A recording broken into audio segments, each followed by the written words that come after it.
Ladies and gentlemen, welcome back to TinyBlueGames. My name, of course, is Seasar Chris, and today we're talking about Guild Wars 2.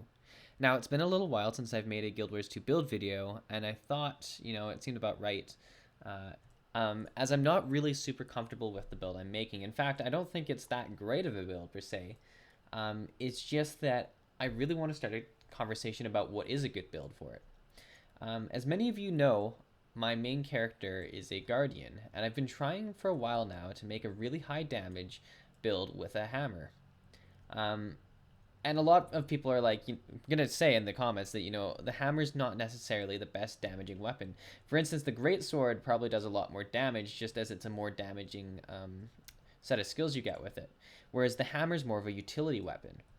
That being said, I have always wanted to make a hammer build for my Guardian because I just love how hammers feel, how hammers look. I love the big smash. In fact, the number 2 ability is a really fun damaging ability where it's a huge smash you do. So that's really what we're going to play with. So I'm going to talk about what I did, and then we're going to show a quick, well, it's like a 10-minute video of the actual build being used. So let's just jump right into our PvP builder. So the weapons we have the hammer and we have the greatsword. We have 5% damage. Like, you can really do anything with the sigils, but this is what I chose. So we got 5% damage increase, just is the basic one. I think it came with it. Critical strike chance, which is fine. Increase inflicted burning duration is a pretty useful thing, and then the crit chance as well. We took Rune of Rage, which is actually pretty necessary, as this entire build is built on top of my Meditations build that I've made in another video, which I will make a little fancy card up here at some point during the video if you want to go and take a deeper look at the Meditations build. But because there is another video out there, I'm not going to spend a ton of time on it. So we take the Rune of Rage, which, you can see what it does if you want to pause it. And then we take the Assassin's Amulet, just to really get as much damage as possible. I know we're going to compromise a lot of survivability with this build, but it's honestly, I want to see how much damage we can go out there and do. Now, let's go to traits, where we have 2 in Zeal, we have 6 in Valor, and 6 in Honor. So for Zeal, we take increased damage against burning foes. It's really nice that it's the very first, like, you only need to put 2 points in to get it. And you also get this with it. I mean, 10% extra damage, you can make people burn pretty easy on a Guardian. It's something you should take. Valor, we go to 6, and this is where the meditation build is. By going to 6, we take Monk's Focus. Using a meditation skill heals you for 2080. Meditation grants Fury for 5 seconds. This increases your critical strike chance by 20%. And then you get Meditation, reduce the recharge on meditations by 20%. So these all synergize so well together that it's like a core piece of most of my Guardian builds. Get Might whenever you block attacks. Yeah, Virtue's Courage is recharged when you rally. And Valor's Defense. So we'll move down to Honor here. And this is where it's a bit more interesting. I got Empowering Might. You and nearby allies gain Might whenever you land a critical hit. Now, this is actually pretty handy because you do hit a lot of criticals. We'll look at the hero page here for my equipment. I've got 55.38% critical strike chance regularly, which isn't bad at all, because everything I have is pretty much dedicated to critical strike, ferocity, and power. So we'll move down here. Deal more damage while your dirge is not full. That's another 10% extra damage if you're dodging all the time, which you should be in PvP. Two-handed mastery, reduce the recharge rate of two-handed weapon skills. This is great because you can get the smash off more, and you can also get the whirlwind with the greatsword off more, as well as everything else in here. Because that's really the 2 skills you're going to be flipping between. Obviously, you use your leap of faith to charge. You get. It's always good to put your symbol down, and I mean, if you have multiple targets, you may as well use Binding Blade and pull them in before you do the whirlwind. You can use the utility skills here, but honestly, your big thing is the Mighty Blow, which you'll do whenever it's off cooldown. And we'll move down here. The end of your dodge reel heals nearby allies, including yourself. Your symbols are larger. You have 2 symbols here. You have one that's caused by your first attack with the hammer. So if you do it a few times, you put a symbol down. It grants defense to everyone. And then you have another one, which is number 4 on your greatsword build, which will grant retaliation. which is really nice when you're fighting people, and it'll also damage people as well. So those are mostly what this build's about. We'll talk about our choices of utilities and such. For our heal, we went with a meditation. Pretty much they're all meditations. That's what you have to know here. This is the meditation build. Is you use this meditation, which heals you a base amount, and then remember that trait we had that makes everything heal 2,000 on top of that.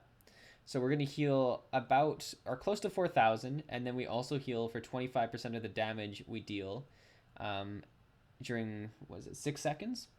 As well as we get Fury while we have when we use this. So it's really, really nice because we get a bunch of critical strike rating, and then we do damage and heal ourselves based off that. I take Smite Conditions, which will cure a condition and damage nearby foes. Double the damage if a condition was cured.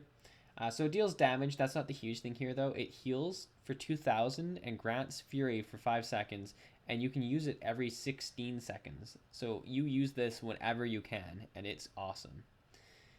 We take Judge's Intervention here, which will teleport you to an enemy and will burn them for 4 seconds. Remember how we do 10% more damage against burning? It'll heal me for 2,000 and it'll grant Fury. So we grant Fury and burn someone and get it. It's a really great opener. In fact, that's how I generally open up on this build.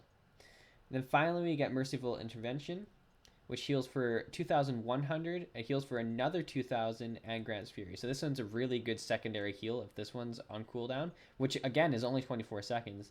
This one's up to 40 seconds, so it's a bit longer, but you can teleport. It gives you some movement on a Guardian, which you don't normally get, so you can go like all the way over here, and you'd heal allies if they were over there.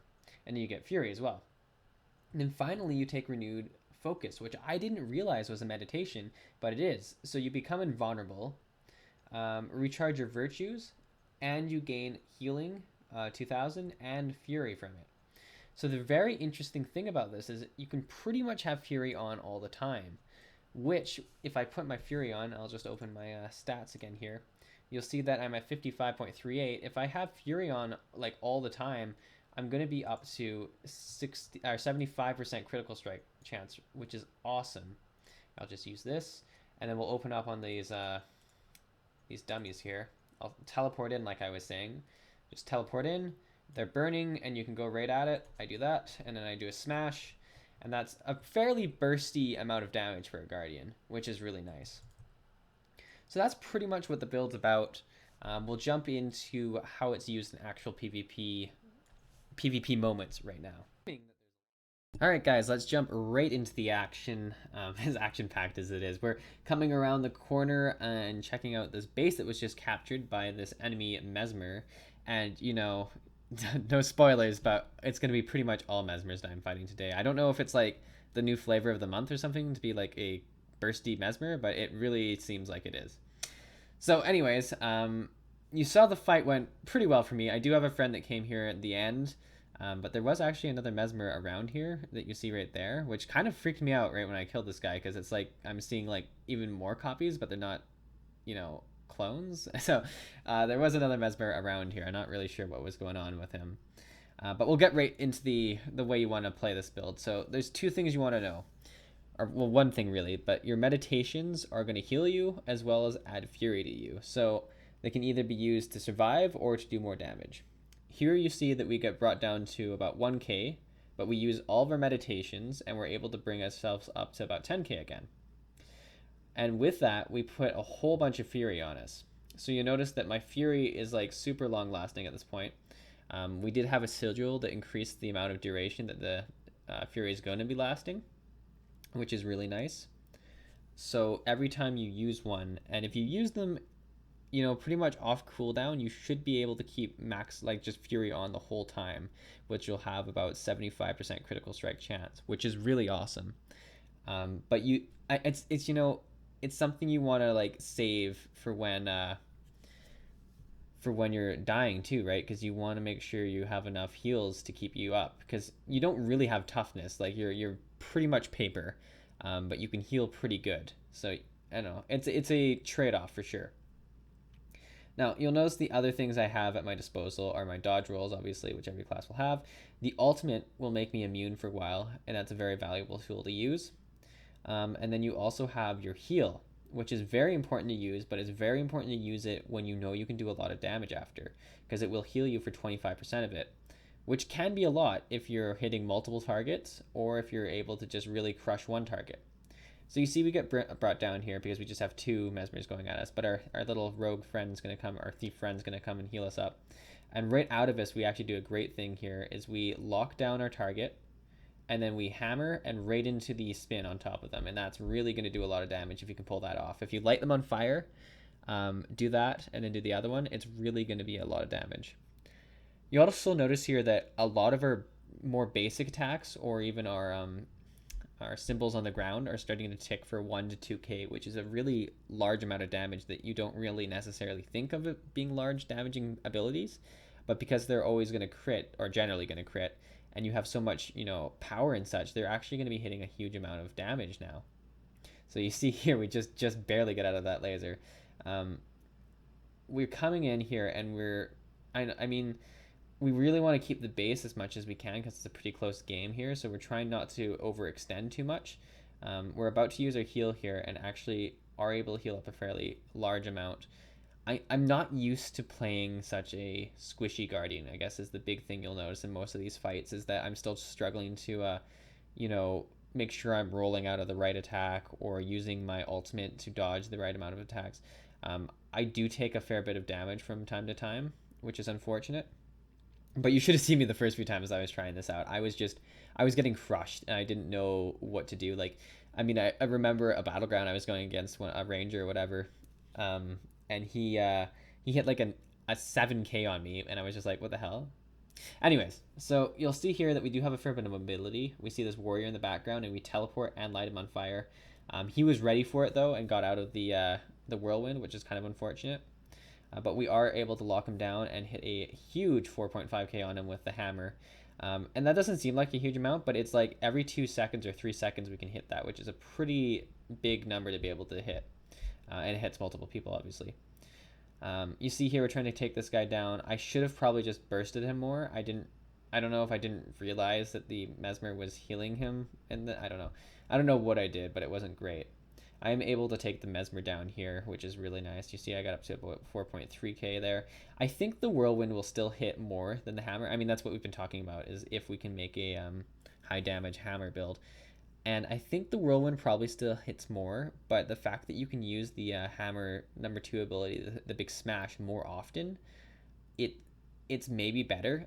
Because what I tend to do is I tend to stay in my hammer as much as I can, and then I just switched to the great sword just to do the whirlwind and the retaliation circle. Like, I just swap over, do those skills, and then swap back. And whenever I'm waiting for stuff, I'm stuck in the hammer weapon. So here we have some more mesmers, obviously, and an actual necromancer, which is awesome to see. The condition removal is all right, as we do have one meditation that will do that. It's not the best on this the spec, so we have to kind of work with that. We do almost just get taken down here, but we're able to take the conditions off and heal ourselves up. It's a really amazing how much you can heal with just a few meditations. This guy's got a lot of crazy stuff going on here, but we do wrap him up pretty good. And we're gonna go immune while he does some pretty big attacks and just come out and smash him. And that's what you want to do. You want to like look like you're not gonna smash and then just come out and burst people, and that's really how you're gonna bring them down. Which is awesome to do. It's a lot of fun when you get in the groove of this build, I guess. And it does take a while, so don't get discouraged. But yeah, I mean, this is pretty much all I want to say about the build. I don't know what I could do differently. I mean, if you guys have a great damaging hammer build, please share it in the comments, because I'm like super looking for different ideas for this. Because, I mean, it's a lot of fun, but I do feel so flimsy. And I know, I mean, I'm probably going to try a more, traditional hammer build at some point on the Guardian too. I just really got to get it to work. And maybe I'll just actually use a hammer on a warrior too and see how that's going, because I hear that's a lot of fun too sometimes. So we're going to heal this guy up here. And we're pretty much at the end of the video. So I just want to say thanks for watching, guys. Hopefully you enjoyed this build. If you didn't, let me know. If you did, let me know. And if you know a better way to do this build, let me know too. And I'd be very interested to know. I'm sure a lot of people would be interested to hear your guys' thoughts on it, because that's really what I want from this, is that we want to have a nice discussion about what it is to have a nice hammer build for the Guardian. All right, guys, thanks for watching.